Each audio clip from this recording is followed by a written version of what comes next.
அமெரிக்க அதிபர் டிரம்பின் 50% வரி நடவடிக்கையை சமாளிக்க பிரிட்டன், ஜப்பான், தென்கொரியா உள்ளிட்ட நாடுகளில் உள்ள 40 வெளிநாட்டு சந்தைகளை இந்தியா தீவிரமாக அணுகி வருவதாக தகவல் வெளியாகியுள்ளது. நேற்று முதல் அமலுக்கு வந்த இந்தியா மீதான 50% வரி நடவடிக்கையால் 42 லட்சம் கோடி ரூபாய் மதிப்பிலான இந்திய பொருட்கள் கடுமையான பாதிப்பை சந்தித்துள்ளன.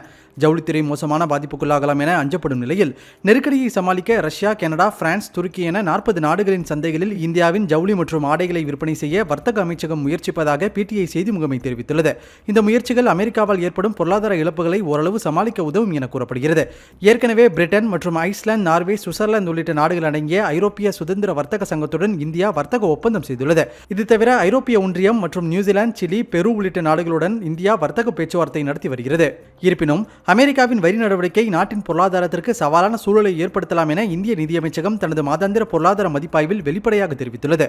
அமெரிக்காவுடனான மோதல் தீவிரமடைந்து வரும் சூழலில் உள்நாட்டு உற்பத்திகளை மட்டுமே வாங்க வேண்டும் என்கிற சுதேசி கொள்கையை பின்பற்ற பிரதமர் நரேந்திர மோடி அழைப்பு விடுத்தது இணையத்தில் அமெரிக்காவுக்கு எதிரான பிரச்சாரங்களை தூண்டியுள்ளது.